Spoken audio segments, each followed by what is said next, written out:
One. Aloha, welcome to the Mr.G podcast. You're listening to episode number 9. Number 9. Number 9. Every time I see the bus number 9, I always just get on the bus and say, number 9, number 9, number 9. And nobody ever gets the Beatles reference. But welcome, like I said, to the Mr.G podcast. This is episode number 9. And this is my little kitten, little Ricky here, aka Maverick, aka Dua Lipa, and she's all over the place today. Today's topic, today's title, I should say, is God is a Spurs fan. Now, I was waiting for a bolt of lightning to come down and hit me on my ass for saying that. So the alternate title is God is a Spurs fan, aka free will or fate. Okay. So the reason I say God is a Spurs fan is because of what happened recently in the draft lottery. Other people would say that God is that they wouldn't say God's the Spurs fan, according to what happened with the Spurs winning the draft lottery for the third time, and potentially likely drafting the most sought after draft pick ever in team sports. Now, other people would say, oh, well, it's because the NBA is rigged. The draft lottery is rigged. There's no chance that the Spurs would get the number 1 draft pick when David Robinson was available. What are the odds that they'd get the number 1 draft pick 9 years later when Tim Duncan was available? And what's the odds now in 2000? What year is it? In 2023, the Spurs also, get the lottery balls in the right order and get the number 1 draft pick. And, to put this in perspective, they're not just drafting a great player. A lot of number 1 players came out and they were great players. LeBron James, former number 1 draft pick. Dwight Howard, former number 1 draft pick. But the thing is, in San Antonio, it's the smallest market of any a team in professional sports. It's a very it's the poorest market of any team in professional sports. The average income is less in San Antonio than it is anywhere else. Most people, it's hard for them to afford tickets. That's a big metric when teams look to having a professional sports team in the city. Will the city be able to support the professional sports team? Here in Hawaii, there are no professional sports teams because there's a huge population of people that don't have money, so we can't afford a professional sports team. San Antonio, the Spurs, there were some talks about them leaving at times because of financial matters. But to come from the smallest market in sports, and it's also the most religious city in the United States, probably. The majority of San Antonio and South Texas is poor churches on every corner, little Mexican restaurants in every corner, but they also have Spurs flags in every window too. So that sense of community and it being such a small market. Also, like I said, a lot of players are drafted number 1, like LeBron James, great basketball player, but not somebody I'd like to cheer for, especially for 20 years. Not somebody that I'd put my heart into and like and be he's a great person and he's matured over the years, but especially the young LeBron James, I wouldn't want him to represent me and my city where I'm from. Who I would much rather have Tim Duncan, a class act professional player. When LeBron James scores a dunk, he's literally banging his chest, screaming like, ah, like his whole career just in his face. One time Michael Jordan was sitting courtside and there's the infamous dunk, the breakaway dunk that LeBron James had, and he stares down Michael Jordan. Like somebody on the Spurs wouldn't ever do that. You'd never see Tim Duncan stare down Michael Jordan while Michael Jordan is sitting courtside. And the same with David Robinson. These are class act players, professional players. And it's not like they're like not cool. They're classy professionals, and you look at the player coming up, Wemby, and Victor Wembanyama, aka Wemby. He's fits the exact mold as Tim Duncan, David Robinson, 7 foot plus tall player, but also their personality, their character, very laid back, not like you can celebrate a little bit on the court, but not like in your face cocky, not arrogant, not a diva, And despite that, not being a diva, Wemby, if you look at, behind the scenes videos, for years, he's been a professional basketball player in France since he was 14 or 15 years old.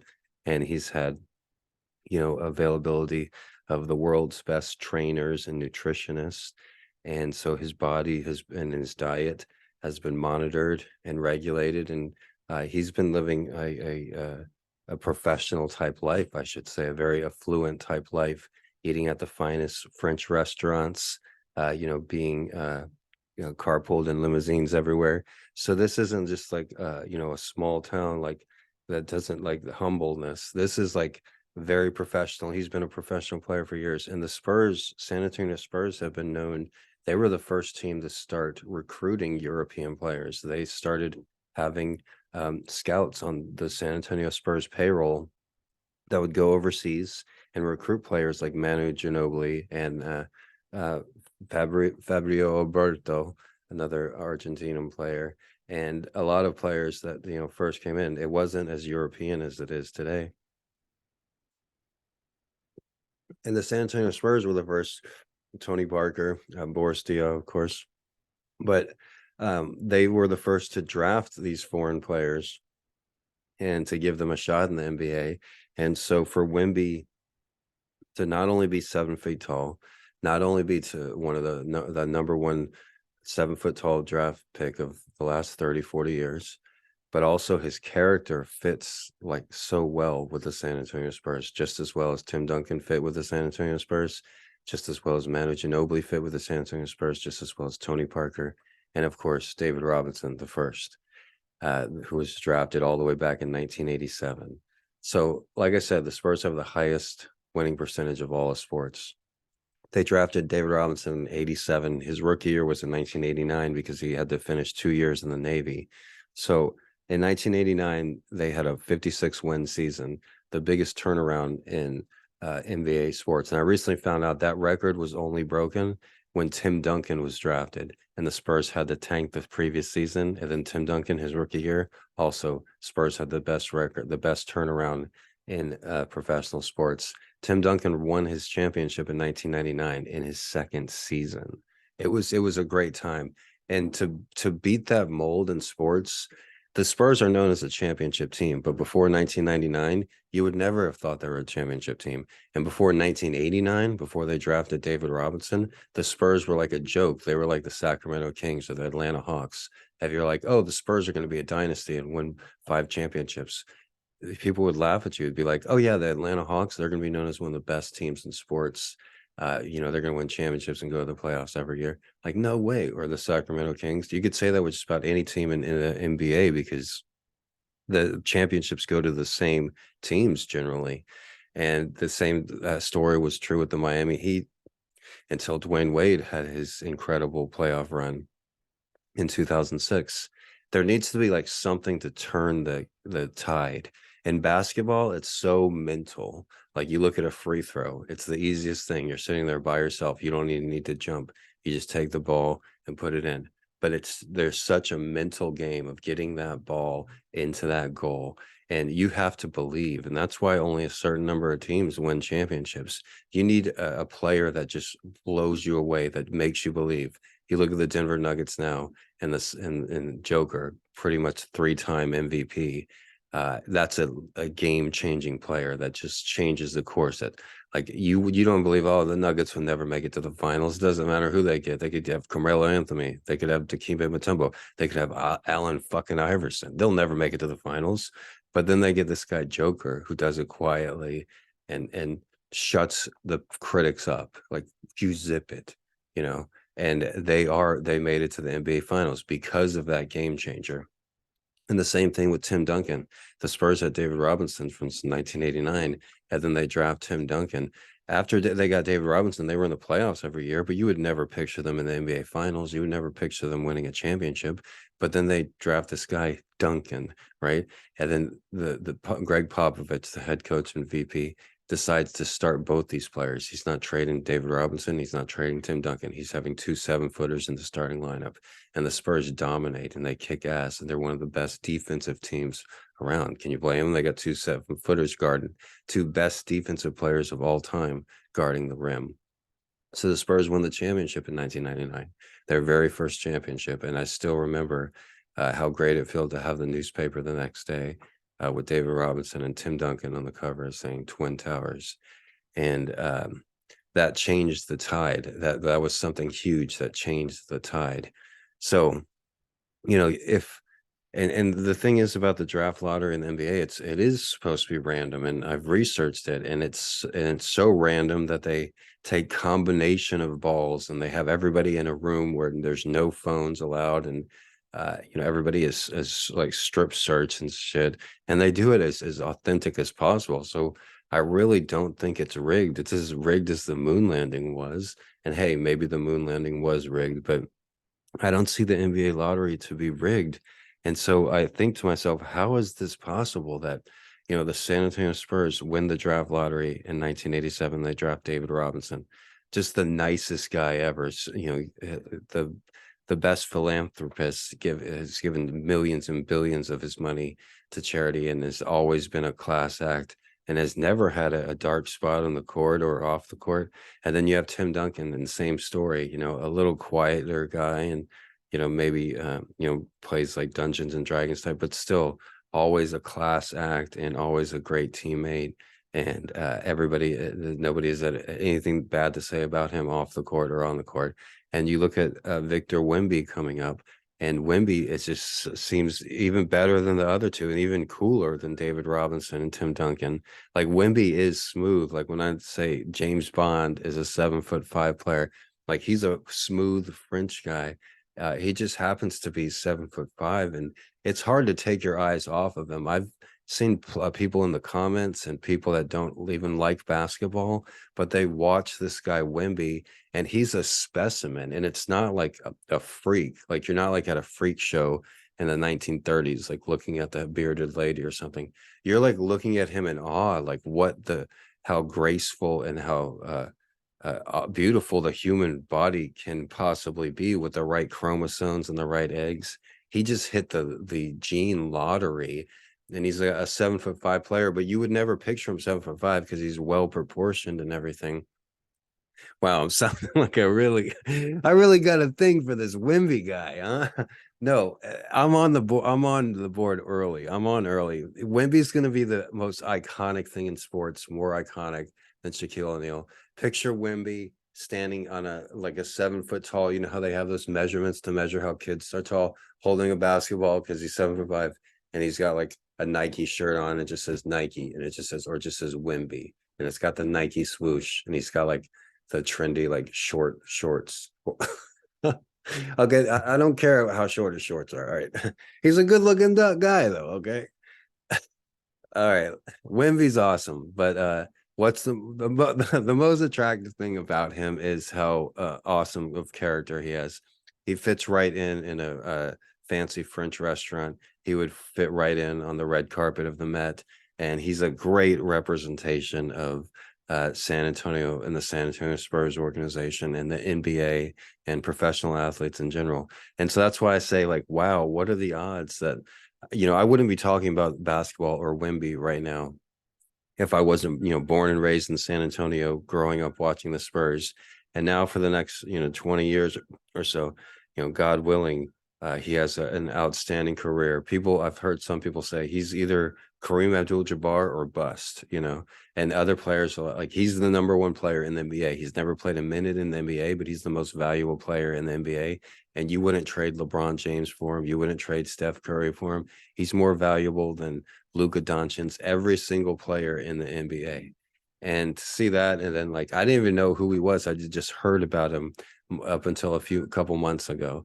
But then actually researching him and seeing how great he's going to be as a spokesperson, as a for any product, for any organization, and how he'll just fit right in like a glove, and it makes me think like, wow, is there a higher power? Maybe it's just the Matrix, maybe it's just people running the game, but just for that to happen naturally is astronomical. And like I said, there's other number one draft picks like Dwight Howard and LeBron James.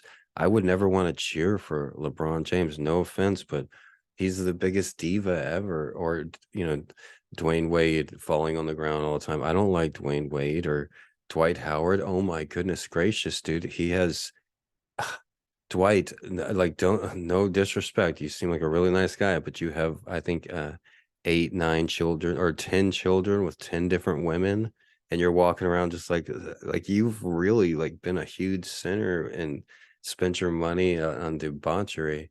Like, I'm sorry, you can't respect a man that does that. What are you, Genghis Khan? Like, I wouldn't want to cheer for Dwight Howard. What are some other number one picks? Blake Griffin was a nice number one pick. Going to the Clippers, but still, but he's played on many different teams. You look at Tim Duncan, played his whole career with the San Antonio Spurs, drafted by the San Antonio Spurs. David Robinson played his whole career with the San Antonio Spurs, drafted by the San Antonio Spurs. Even the greats like Akeem Olajuwon played a season in Toronto.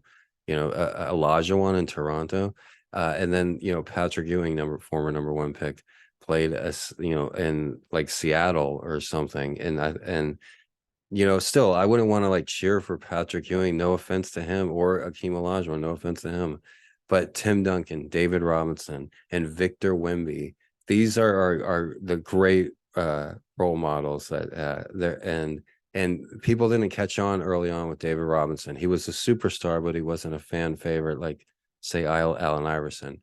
Tim Duncan, still, he was winning championships, but people called him the most boring player, and his trademark move was the bank shot, the most boring shot in basketball, right?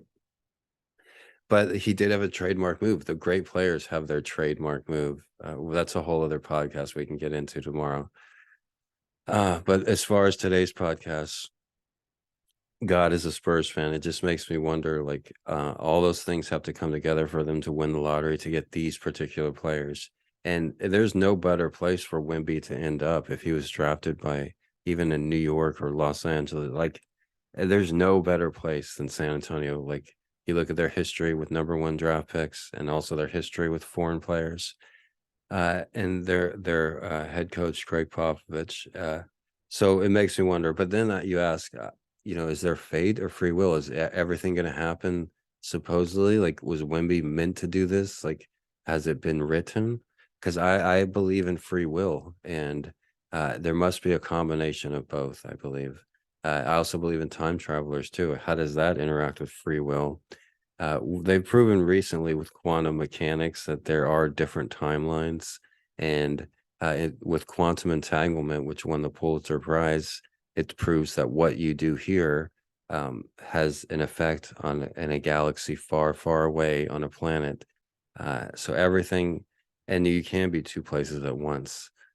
You look at the double slit theory, and as far as observation goes, and the observer changes everything. So there's so much that we don't know. But I think it's a really great thing, and it's going to create a lot of great basketball fans. And the way that I grew up, looking up to David Robinson and Tim Duncan, and admiring not only their performance on the court, but their performance off the court, and being top-notch professional athletes. That's going to be great for young people growing up, because they really need a player that can has the ability to show his worth and show himself on the court and show his skills in the court, and be a great work of art to look at, and his athletic ability and his athletic intelligence, and just to appreciate the human form and how great human beings can be. And it's awesome that he's not a